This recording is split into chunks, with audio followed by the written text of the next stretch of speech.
Halo, file pertama. Selamat datang di file pilihan kamu. Perkenalkan, aku Andre.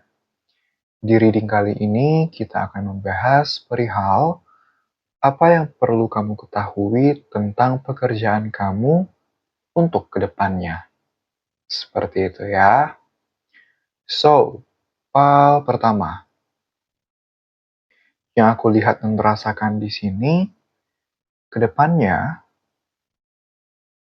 ada kecenderungan kamu dihadapkan dengan situasi tertentu di pekerjaan kamu yang membuat kamu merasa kurang nyaman, dan dari sana kamu jadi ada kebingungan dan dilema perihal langkah seperti apa yang harus kamu ambil dikarenakan adanya situasi tidak nyaman ini.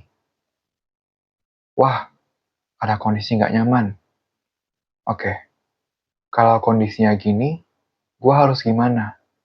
Gue bingung nih, dilema nih, harus begini atau begitu. Nah, itu yang aku lihat berpotensi akan terjadi untuk kedepannya. Bahkan untuk beberapa dari kalian, kebingungan dan dilema ini, situasi tidak nyaman ini, sudah dirasakan dari saat ini, dari saat kamu menonton video ini. Gitu. Nah, beberapa dari kalian, ketidaknyamanannya aku lihat disebabkan oleh adanya konflik di antara kamu dengan pihak tertentu. Apakah dengan rekan kerja, atau dengan klien, atau dengan atasan, something about conflict gitu, dengan orang lain yang membuat kamu tidak nyaman. Beberapa lainnya,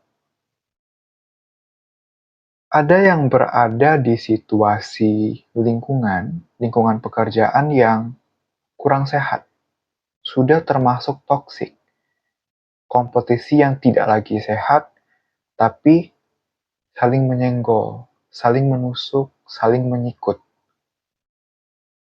Beberapa lainnya, ada pihak tertentu, apakah atasan atau siapapun itu, namun pihak-pihak yang manipulatif, diktator, bossy.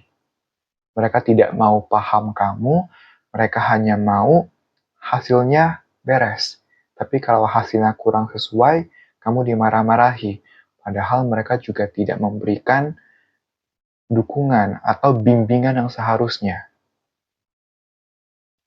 Beberapa lainnya, ada yang justru kalau tadi kan yang aku sampaikan barusan kan kecenderungannya lebih kepada tidak dibimbing atau enggak disupport sama sekali. Nah, tapi beberapa lainnya ada yang terlalu di micromanaging, jadi semua detail diperhatikan dan tidak memberikan kamu ruang untuk mandiri, tidak memberikan kamu ruang untuk berkreasi, dan micromanaging kan juga kurang bagus, gitu ya. Nah, dan itu membuat kamu tidak nyaman, gitu. Beberapa lainnya memang ada yang kurang nyaman dengan sistem bekerja dengan orang, gitu. Tidak suka dikontrol, tidak suka diatur-atur, tidak suka dikekang. Nah, namun pada intinya, apapun yang membuat kamu tidak nyaman, kamu jadi bingung, harus gimana? Kamu jadi dilema, harus gimana?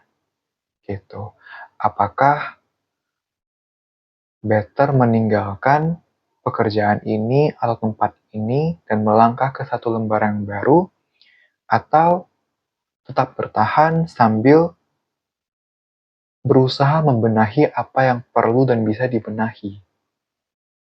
Tapi kedua langkah ini sama-sama menakutkan.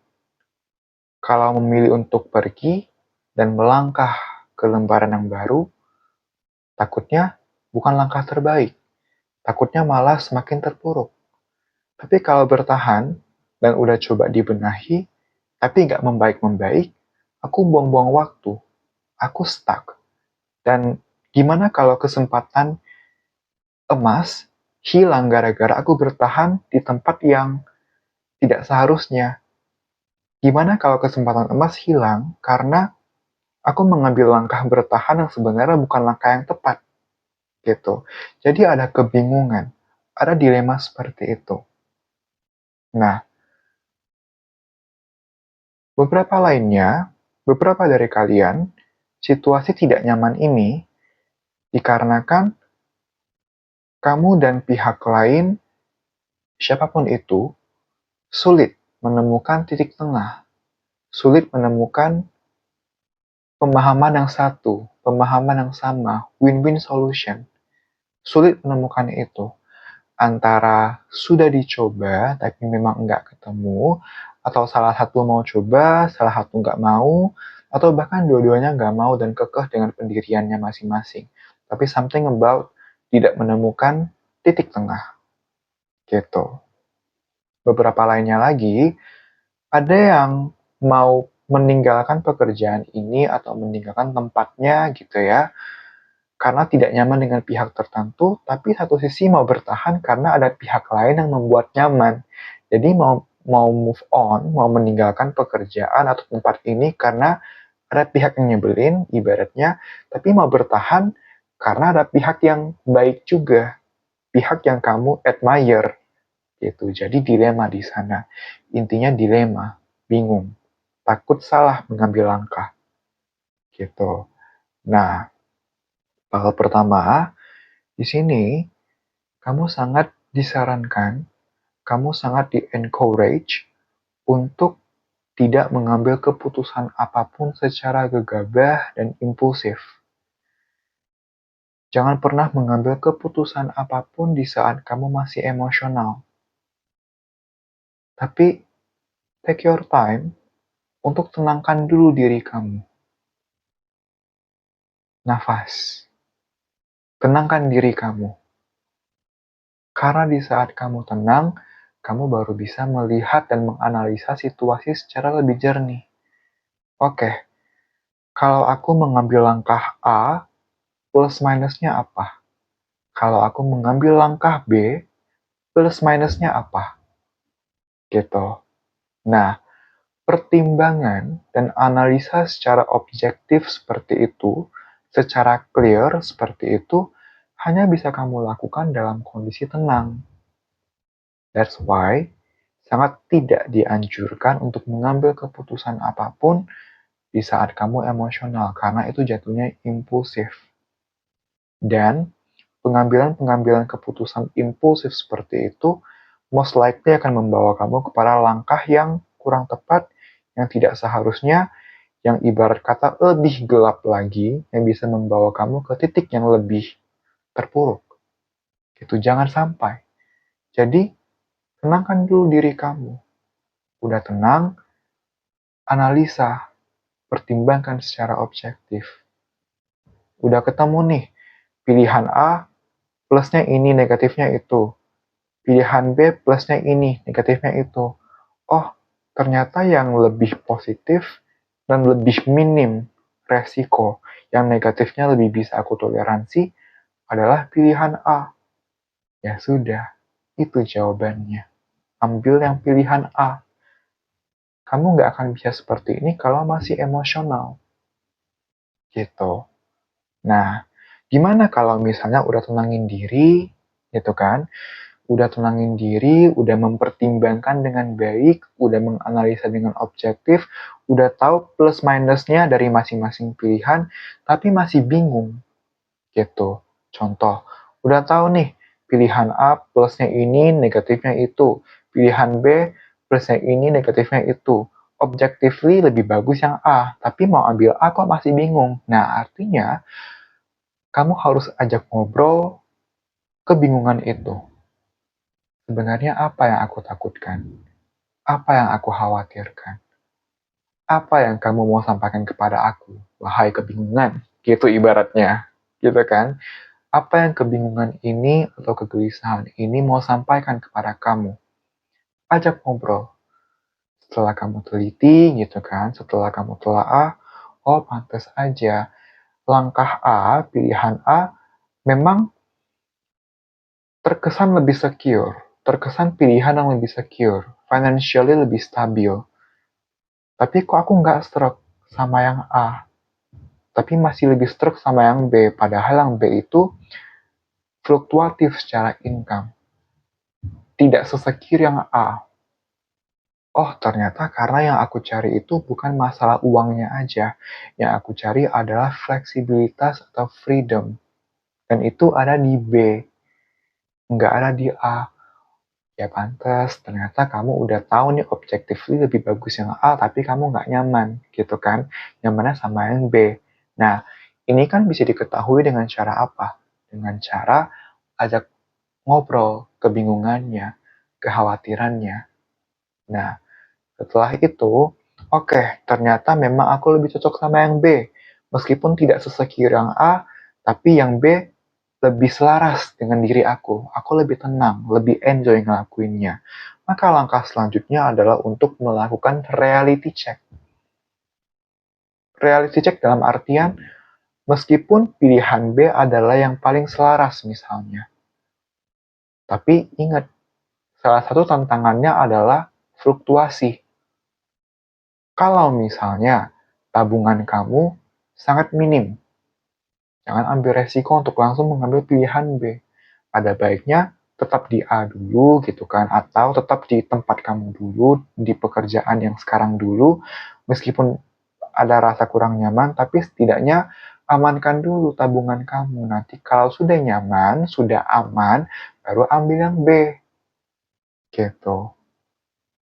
Karena yang B ini kan, kalau seandainya ada hal-hal yang tidak terduga-duga, misal tantangannya lebih sulit dari yang kamu kira, kamu ada backup tabungannya, atau ketika tabungannya udah mulai terkuras, kamu masih punya waktu untuk coba deh banting setir dulu ke rencana lain, ntar kalau udah secure lagi, aku balik lagi ke yang B ini. Gitu. Itu reality check. Jangan sampai secara reality memang sangat riskan, tapi kamu paksakan. Itu namanya lagi-lagi gegabah, tidak wise, impulsif. Jangan gitu. Jadi ingat, paling pertama tenangin diri dulu. Udah tenangin diri, pertimbangkan, analisa semua pilihan dengan objektif. Udah dapat hasil yang objektif. Kalau ada kebingungan, ajak obrol kebingungannya. Dan terakhir, lakukan reality check. Seperti itu. Gitu ya.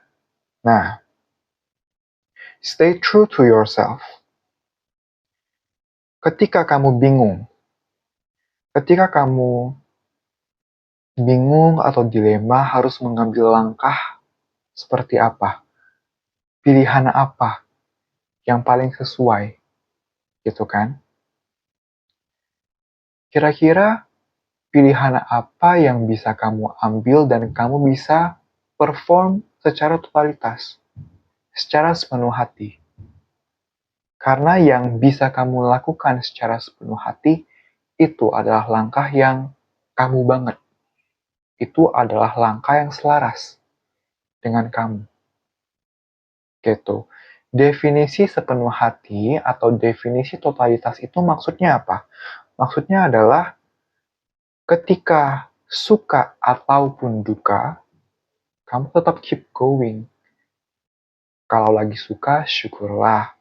Tapi kalau lagi duka, memang tidak mudah, memang mungkin menantang, tapi kamu bisa tetap keep going, tetap melangkah, bisa tetap maju. Karena itu namanya sepenuh hati, gitu. Kalau sepenuh hati kan suka, kamu gas. Kalau ada tantangan, susah sih, tapi gas juga. Sepenuh hati, gitu kan.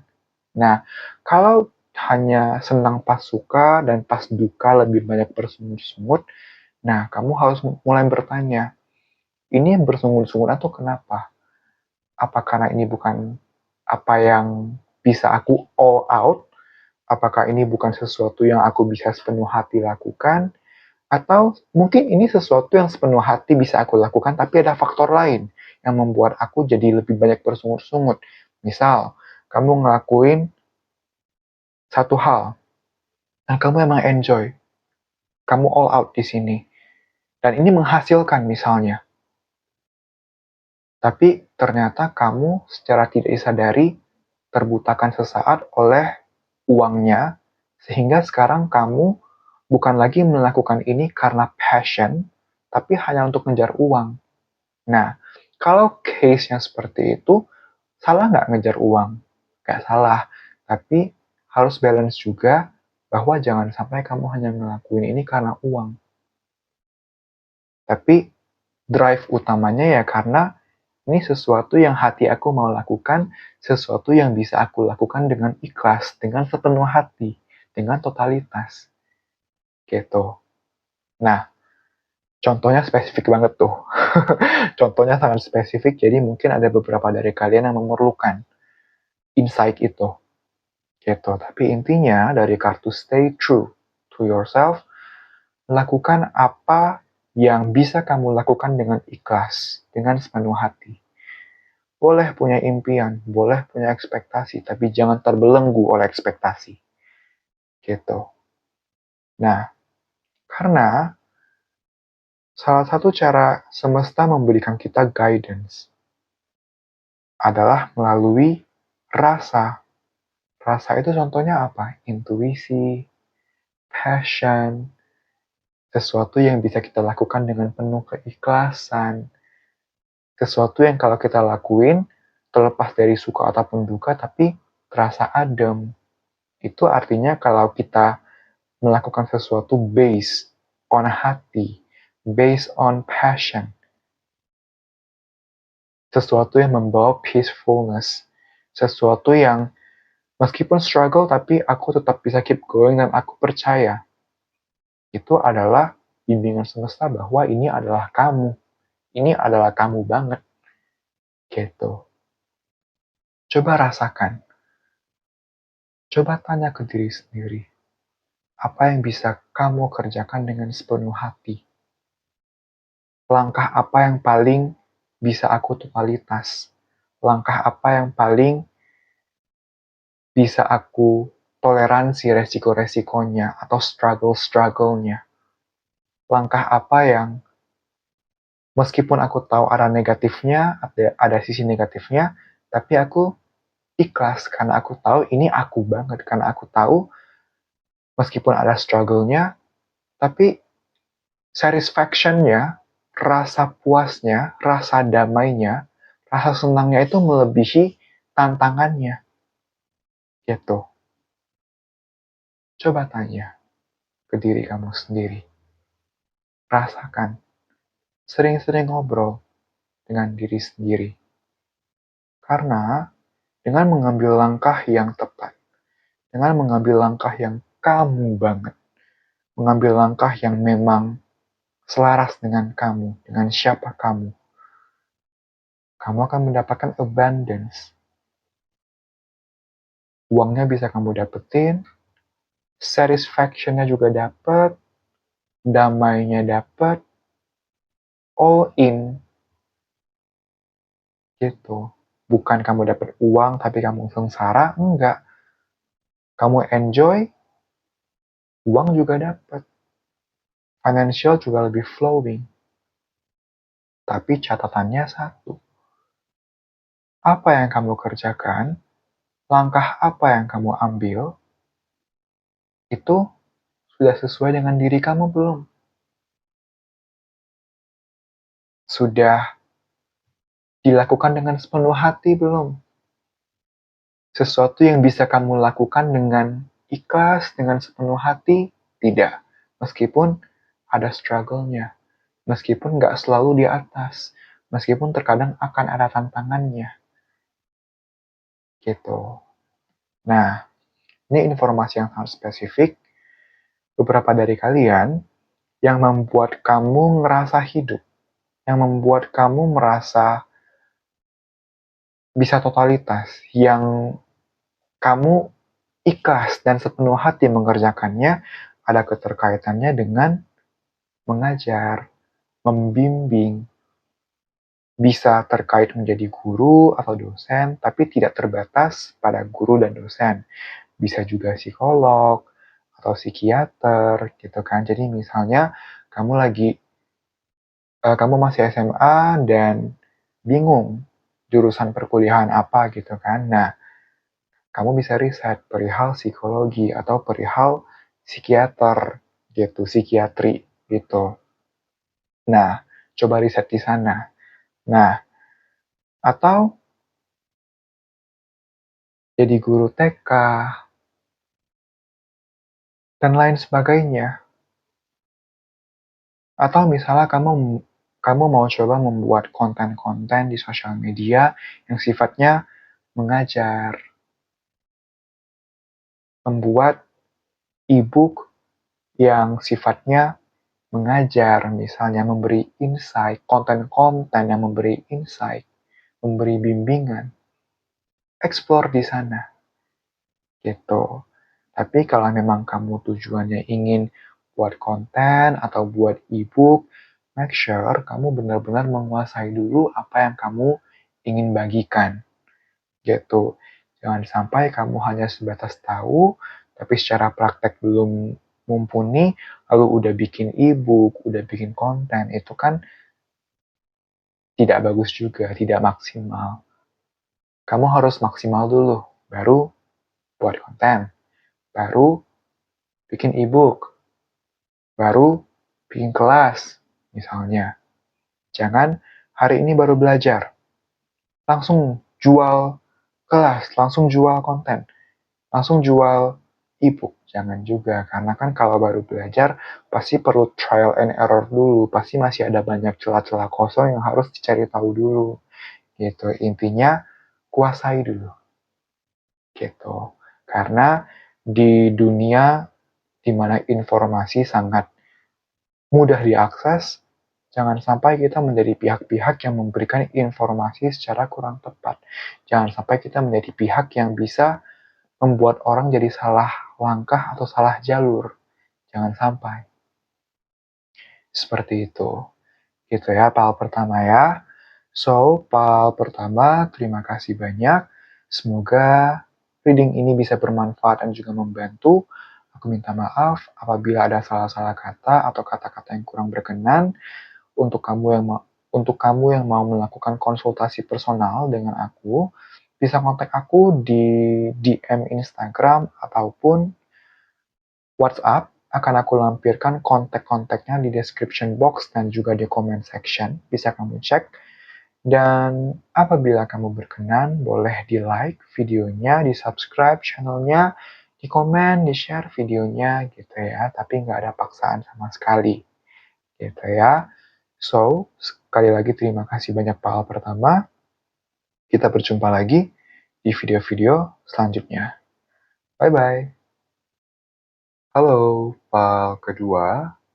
Selamat datang di PAL pilihan kamu. Perkenalkan, aku Andre. Di reading kali ini kita akan membahas terkait apa yang semesta ingin sampaikan kepada kamu tentang pekerjaan kamu untuk kedepannya. Gitu ya. So, PAL kedua. Yang menjadi highlight atau pegangan utama untuk kamu. Gitu ya, perihal pekerjaan kedepannya adalah pekerjaan kamu akan berkembang atau tidak, akan berkembang atau stuck, atau amit-amit mundur, itu sangat tergantung dari bagaimana kamu melihat situasi kamu sendiri. Gitu ya.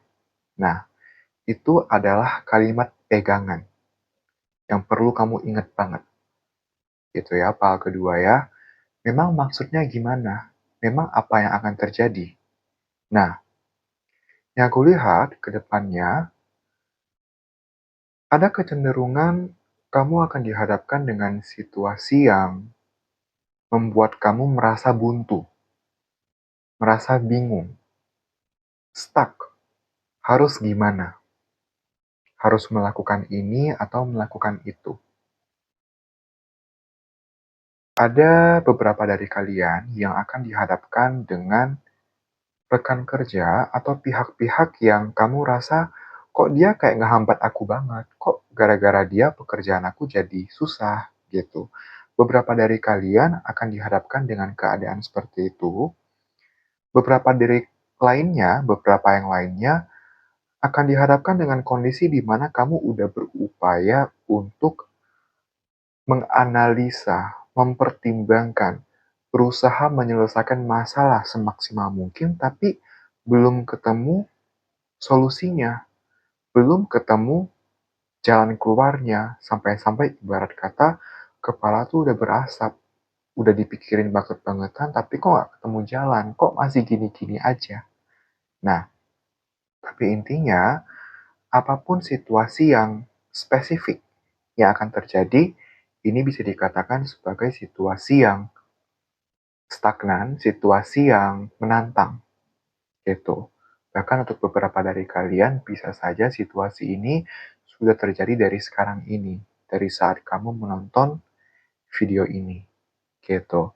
Tapi, dengan kehadiran kartu Nine of Cups, Six of Wands, Knight of Wands, dan The Empress, ini menandakan bahwa meskipun dengan keberadaan situasi yang menantang tersebut sebagaimana direpresentasikan oleh Seven of Pentacles dan Seven of Swords, tapi perkembangan tuh tetap bisa terjadi. Pekerjaanmu bisa tetap berkembang, bisa jauh lebih baik lagi, bisa bertumbuh meskipun ada atau akan ada situasi yang menantang ini. Tapi kan gimana pun, kita harus ngelewatin dulu. Kita harus menghadapin dulu situasi yang menantang ini. Nah, yang menjadi pertanyaan di sini adalah ketika dihadapkan dengan kendala atau situasi seperti ini, kita maunya gimana? Kita mau sebatas terus berkeluh kesah aja, atau kita tetap mau effort and do something? Gitu. Situasinya tuh menantang banget memang, nggak bisa dipungkiri, sampai-sampai tuh kita kayak pengen nyerah, gitu. Sampai-sampai mungkin kamu pengen nyerah, dan wajar nggak kalau ada pemikiran-pemikiran pengen nyerah atau lelah banget, itu ya wajar sekali, manusiawi. Kan kamu juga manusia, punya perasaan, bisa capek, bisa lelah, ya kan? Tapi kita jangan sampai kalah dengan pikiran negatif kita. Kita jangan mau kalah sama keadaan, gitu. Kan ada statement, Tuhan nggak mungkin kasih kamu tantangan yang nggak bisa kamu selesaikan, gitu. Jadi kalau lelah, boleh istirahat dulu, gitu. Tapi istirahat bukan untuk terlalu nyaman di dalamnya sampai-sampai nggak mau berkembang lagi, sampai-sampai nggak mau beraksi lagi, tapi istirahat untuk recharge. Nanti kalau udah full battery, maju lagi, gitu. Nah, pilihannya ada di kamu. Kamu mau stuck dalam keadaan, kalah pada keadaan, kalah pada pikiran kamu sendiri, atau kamu mau tetap berkembang, kamu tetap mau melaju, tetap maju ke depan, tetap action, tetap berupaya meskipun memang situasinya menantang. Meskipun situasinya semenantang itu. Nah, itu yang tadi aku bilang. Jadi highlight. Kamu maunya gimana? Gitu. Pilihan kamu apa, itu akan berdampak kepada kerjaan kamu seperti apa. Gitu. Kalau kamu memilih secara sadar ataupun tidak untuk sebatas mengeluh aja, tanpa action, tanpa upaya lagi, maka pekerjaannya akan stuck atau amit-amit mundur. Tapi sebaliknya, kalau kamu memilih untuk keep trying, keep going, situasi stagnan ini nggak permanen. Dia bisa membaik, bahkan bisa saja membaik lebih dari perkiraan kamu. Gitu. Aku nggak bisa pungkiri ini memang terasanya cukup heavy tantangannya. Tapi balik lagi, setiap tantangan yang hadir ke dalam hidup kamu, kamu pasti bisa lalui. Kalau kita berpikir, aku nggak bisa laluin, itu karena pikiran kita lagi mendominasi. Pikiran negatif, ketakutan lagi bersuara keras banget. gitu. Tapi coba take your time untuk tenangin diri. Ntar ketika udah bisa berpikir jernih, ntar bisa kok ada harapan lagi yang muncul. Tiba-tiba ketemu solusi, tiba-tiba dipertemukan oleh semesta dengan orang-orang yang bisa membantu kamu. Gitu. Nah, problem solving, be creative, think out of the box. Itu adalah beberapa hal yang bisa menjadi insight untuk beberapa dari kamu, untuk banyak dari kamu, ketika dihadapkan dengan stagnansi ini, ketika dihadapkan dengan situasi menantang ini, gitu. Oke, lagi ada situasi menantang. Problem solvingnya apa? Kalau dipikir secara kreatif, baiknya gimana? Out of the box-nya gimana? Nah, itu yang bisa membawa perkembangan. Itu yang bisa membantu kamu menemukan solusi, gitu. Atau, kalau memang sekarang ini lagi riweh banget, atau lagi nggak ketemu solusi banget, lagi buntu banget, maka yang bisa kamu atur apa? Diri kamu, pikiran dan emosi kamu, gitu. Nggak apa-apa untuk mengalami atau merasakan pikiran negatif, emosi negatif. Itu wajar sekali, manusiawi. Nggak salah kalau ada netting, kalau ada negative emotion. Tapi yang perlu dilakukan adalah gimana agar mengelola mereka supaya kita nggak kewalahan, supaya kita nggak terjerumus, nggak tenggelam di dalam mereka, gitu. Karena kalau kita bisa mengelola mereka dengan baik, di sana muncul peacefulness, rasa damai. Damai itu bukan ketiadaan ketakutan, bukan ketiadaan pikiran negatif, bukan ketiadaan emosi negatif. Tapi kedamaian itu, well, bisa aja kondisinya memang benar-benar lagi positif banget, gitu. Tapi bisa juga dalam artian meskipun ada ketakutan, meskipun ada netting, ada negative emotion, tapi ketika kita bisa untuk memilih tidak terseret oleh mereka, dan kita tetap bisa fokus pada apa yang penting, apa yang bisa difokuskan, itu juga termasuk peacefulness, gitu. Peacefulness itu bukan ketiadaan hal-hal negatif, tapi di saat negatif sekalipun, di saat situasi sedang menantang sekalipun, tapi kita bisa memilih untuk nafas, tenangin diri, fokus pada apa yang penting, pada apa yang bisa dilakukan. Itu juga termasuk kondisi yang peaceful. Ibaratnya, ini maaf ya kalau analoginya agak jahat atau agak kasar, tapi let's say kamu lagi nyetir, berdua dengan seorang bayi, seorang anak, dan anaknya tiba-tiba nangis, bayinya tiba-tiba nangis, tiba-tiba rewel. Gak mungkin kan kamu menaruh bayi tersebut di tengah jalan lalu pergi lanjut sendirian. Gak mungkin kan? Gak boleh kan? Seperti itu. Tapi kamu bisa loh tetap nyetir sambil atur nafas kamu supaya gak emosi karena bayinya nangis terus. Nanti ya tiba-tiba udah sampai di tempat. Tiba-tiba kok bayinya udah tenang lagi, kok anaknya udah tenang lagi, udah nggak rewel lagi. Analoginya kan seperti itu, ya kan? Sama dengan pikiran kamu atau emosi kamu yang mungkin lagi negatif, yang mungkin negatif-negatifnya lagi mendominasi. Dia boleh untuk berada di sekitar kita, tapi dia nggak boleh untuk mengalahkan kita.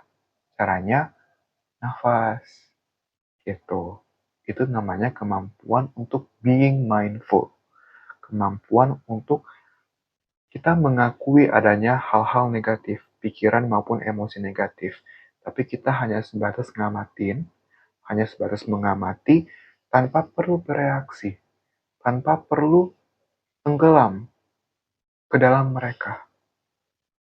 Kalau seperti itu, kita tetap bisa melakukan apa yang penting, melakukan apa yang perlu, gitu. Nah, untuk bisa mindful, untuk bisa mencapai titik yang peaceful, titik yang damai meski situasi sedang sulit. Itu perlu dilatih. Gitu. Latihan dengan cara kalau ada masalah, nafas dulu. Lalu udah tenangin diri, udah nafas, fokus pada apa yang penting. Itu kan perlu dilatih gitu. Kan lebih gampang, lebih enak untuk kita kalau ada masalah mengeluh. Lebih gampangnya seperti itu. Ya kan? Ngeluh tuh nggak salah. Yang salah ngeluh berkelanjutan atau ngeluh aja. Ya kan? Nah, lebih gampang untuk kita terseret sama yang negatif-negatif. Tapi lebih menantang sekaligus lebih worth it untuk kita memilih jalur yang lebih sulit, jalur yang nafas, tenangin diri, belajar mindful, tapi itu lebih worth it, gitu.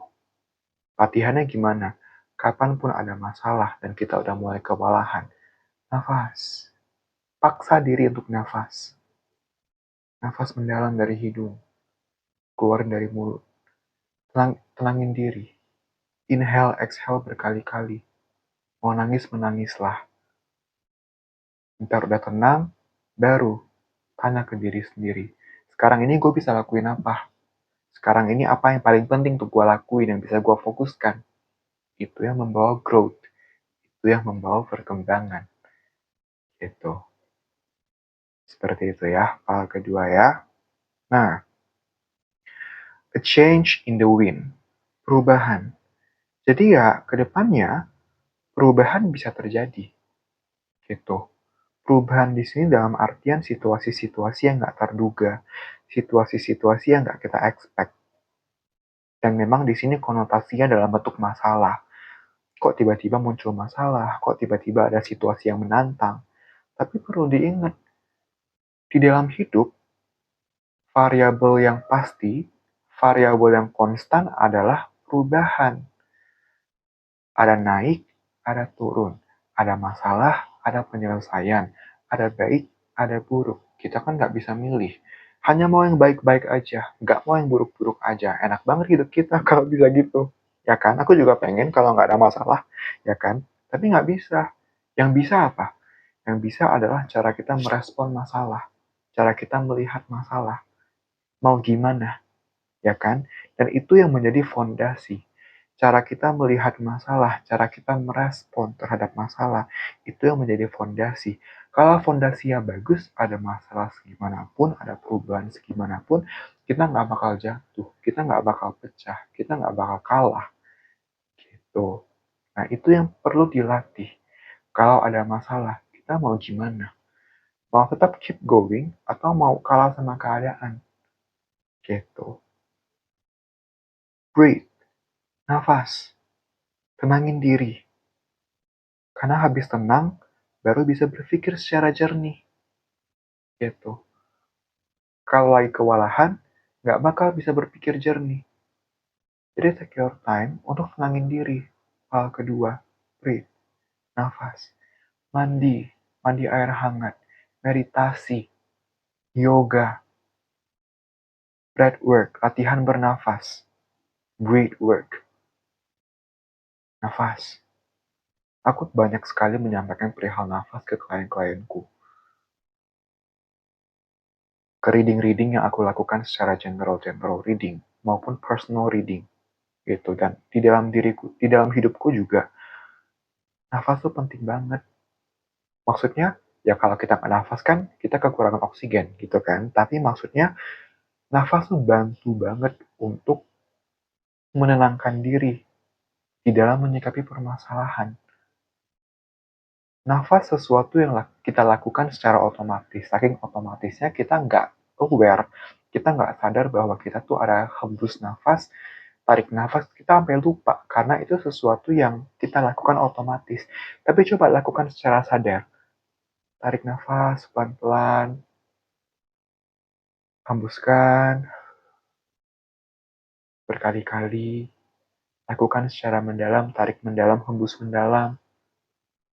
Itu menenangkan diri, menenangkan pikiran, menenangkan hati. Coba deh lakuin. Go the distance. Bisa berhasil. Pekerjaanmu bisa berkembang. apa yang menjadi masalah bisa selesai. Tapi harus ada action yang diambil. Harus ada keberanian untuk melangkah. Kalau lagi bingung, kalau lagi takut, nafas dulu, tenangin diri, baru action. Nantinya juga membaik, nantinya juga sampai ke garis finish, nantinya juga balance lagi keadaan. Gitu. Coba deh ngobrol sama teman kamu atau pasangan, siapapun yang kamu percaya, atau minta saran, minta pendapat, atau ke rekan kerja minta bantuan, gitu. Gak salah untuk minta bantuan, selagi kepada orang yang tepat. Karena kan kita makhluk sosial, ya kan? Gak bisa hidup sendiri. Ya, situasi bisa membaik. Tapi, kamu mau gimana?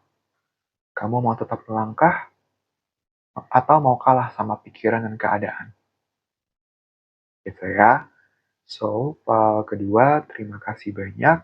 Semoga readingnya bisa bermanfaat dan membantu. Aku minta maaf apabila aku ada salah-salah kata atau kata-kata yang kurang berkenan. Aku minta maaf.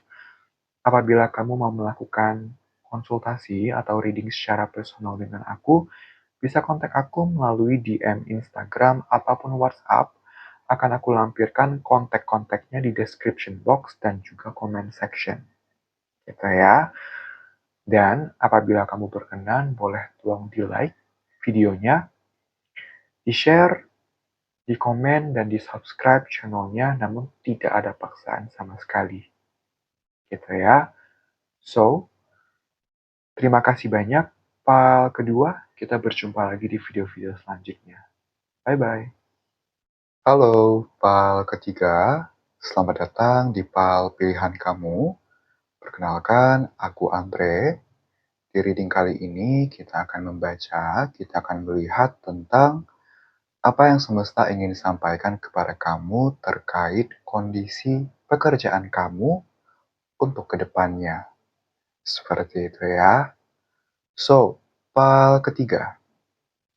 Yang aku lihat, untuk kedepannya, sebenarnya kondisi pekerjaan kamu terbilang sangat bagus.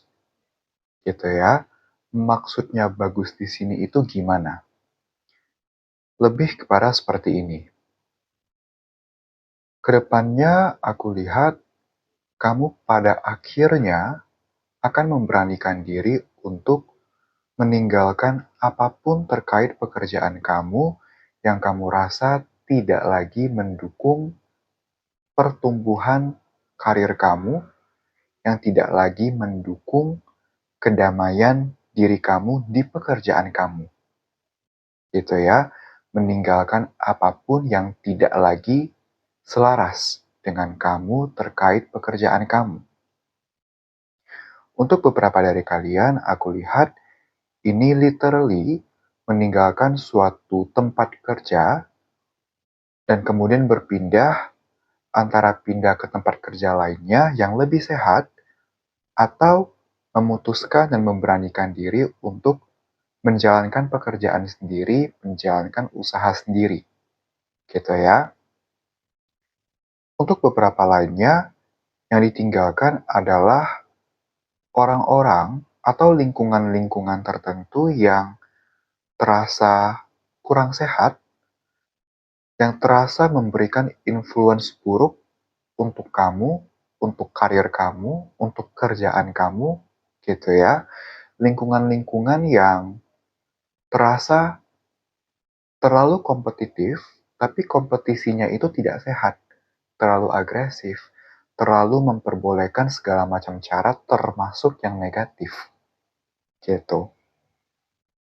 Intinya meninggalkan apapun yang terbilang negatif, yang terbilang menghambat karir atau pekerjaan kamu, menghambat kamu untuk merasa damai, peaceful, gitu ya. Meninggalkan di sini itu juga bisa dalam artian mungkin kamu masih berada di satu tempat yang sama, mungkin kamu masih di pekerjaan atau bidang yang sama, dan mungkin di sekitar kamu Masih ada orang-orang atau lingkungan yang kurang sehat, tapi kamu membatasi diri dan tidak mau terlibat terlalu intens atau terlalu dalam dengan mereka. Artinya yang ditinggalkan kan cara kamu berkomunikasi atau bersosialisasi, cara kamu berhubungan dengan mereka. Kamu aware bahwa mereka tidak lagi selaras, maka kamu meninggalkan intensitas hubungan yang terlalu sering dan membatasi menjadi seadanya saja. Gitu. Intinya something yang ditinggalkan yang pada akhirnya langkah tersebut membawa kedamaian, membawa progres untuk pekerjaan kamu, which is very good. Gitu. Nah, beberapa lainnya adalah meninggalkan cara berpikir atau cara mengelola diri, cara mengelola emosi, cara mengelola pikiran yang tidak lagi selaras dengan kamu. Misalnya, berusaha melihat dari sudut pandang yang berbeda, sudut pandang yang lebih membawa ketenangan. Artinya kan yang ditinggalkan adalah cara berpikir yang lama, cara mengelola diri yang lama, berganti kepada cara mengelola diri yang lebih baik, yang lebih membawa ketenangan. Gitu ya. Intinya, leaving something behind, dan dari sana muncul progres untuk kedamaian dan juga untuk pekerjaan kamu, which is very good. Gitu. Nah, di awal tadi, aku sempat mention perihal pada akhirnya kamu memberanikan diri untuk meninggalkan apapun ini yang perlu ditinggalkan. Pada akhirnya, kamu memberanikan diri. Jadi yang aku lihat, apapun yang akan kamu tinggalkan ini sebenarnya sudah cukup lama mengganjal, cukup lama mengganggu kamu, cukup lama membuat kamu tidak nyaman, tapi satu sisi kalau mau meninggalkan hal tersebut dan melangkah ke sesuatu yang baru, rasanya takut, rasanya nggak siap. Contoh, mau pindah dari satu company ke company lain, takutnya company yang baru tidak lebih baik dari yang lama. Atau kalau mau mencoba untuk menjalankan usaha sendiri, menjalankan pekerjaan secara independen, secara freelance misalnya. Takut apakah pemasukannya akan stabil, atau tidak, atau gimana. Atau, let's say, berganti pola pikir, berganti cara mengelola diri.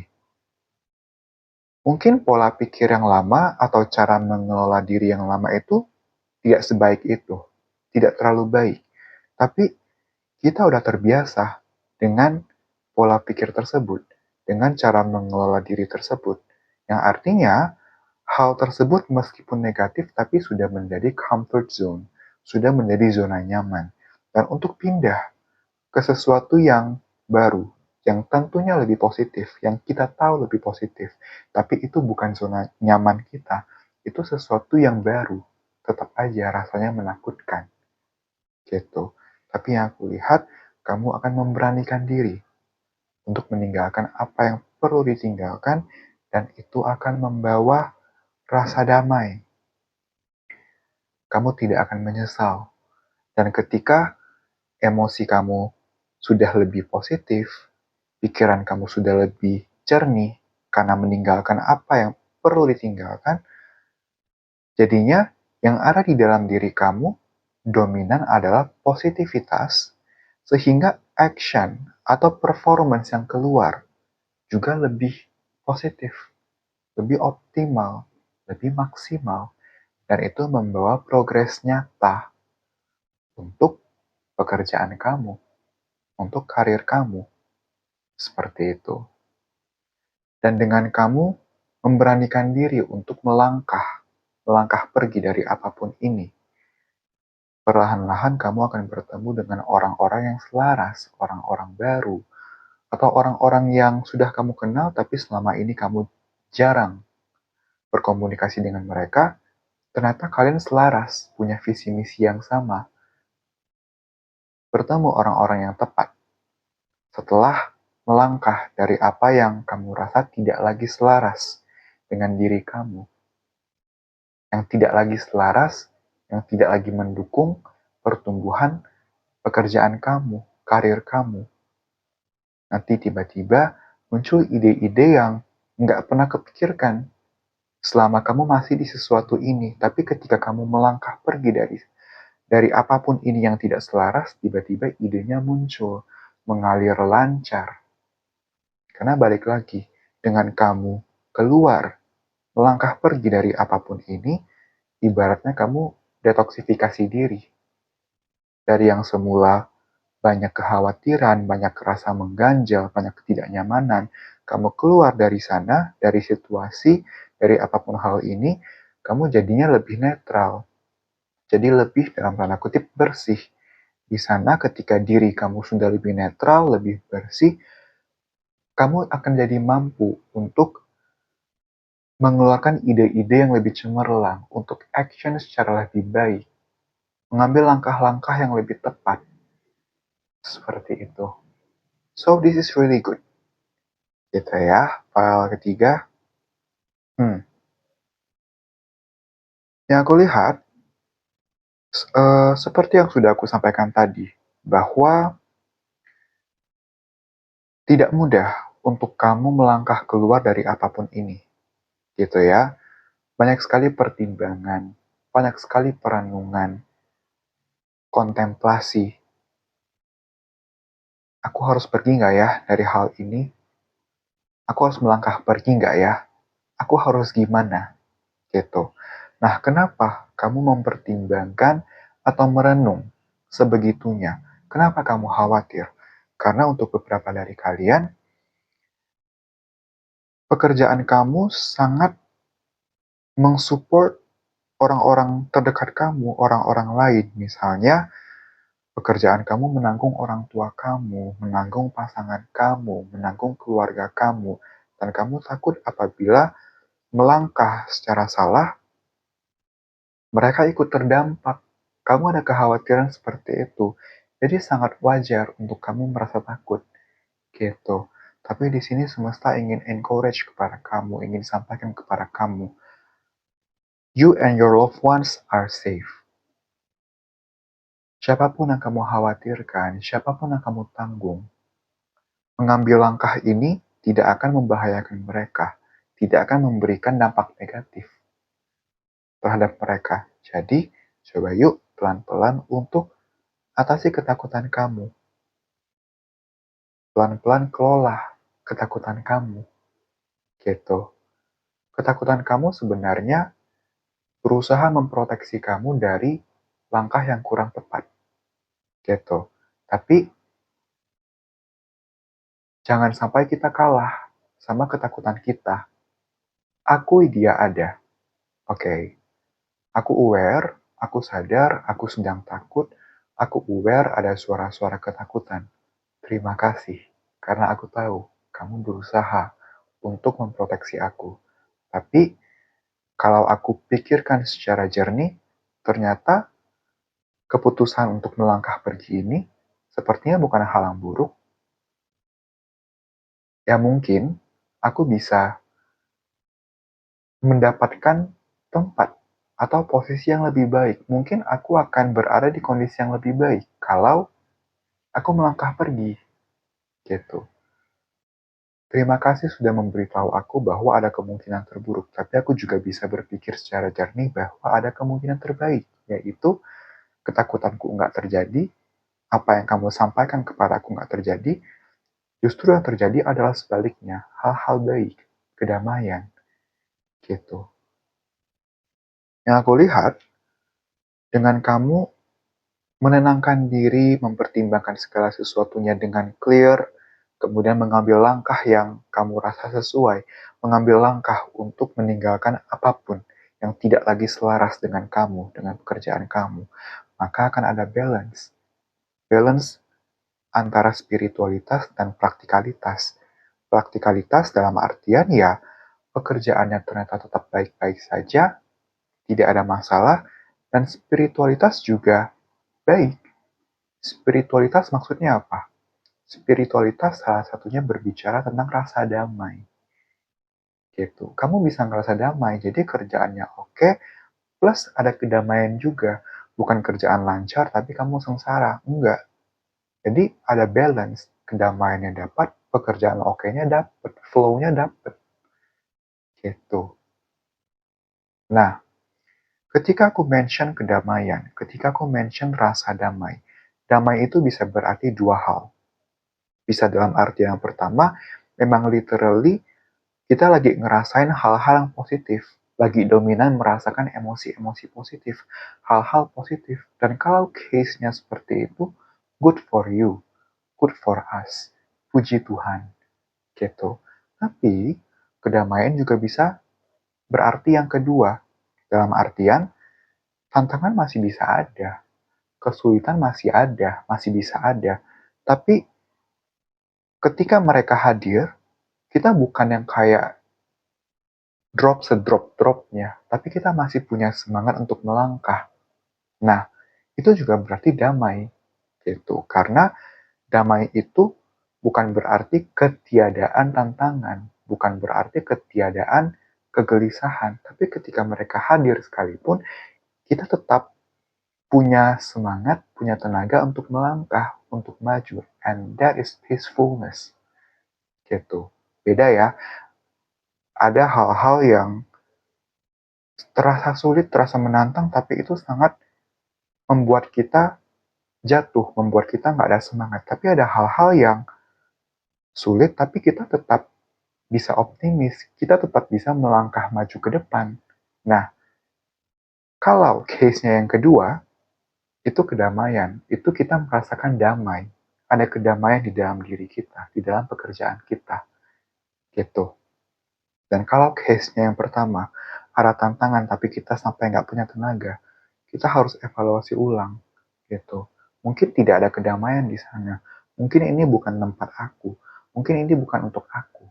Mungkin ini bukan sesuatu yang aku lakukan dengan sepenuh hati, gitu.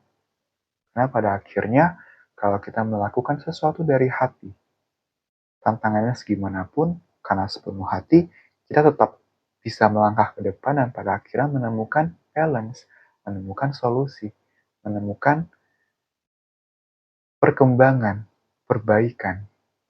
Seperti itu. Itu ya file ketiga ya. So, file ketiga, terima kasih banyak. Semoga reading ini bisa bermanfaat dan membantu. Aku minta maaf apabila aku ada salah-salah kata atau kata-kata yang kurang berkenan, aku minta maaf. Untuk kamu yang ingin melakukan sesi personal dengan aku, bisa kontak aku di DM, Instagram, ataupun WhatsApp. Akan aku lampirkan kontak-kontaknya di description box, juga comment section. Gitu ya. Dan apabila kamu berkenan, boleh tolong untuk di-like videonya, di-share, di-komen, juga di-subscribe channelnya. Namun tidak ada paksaan sama sekali. Gitu ya.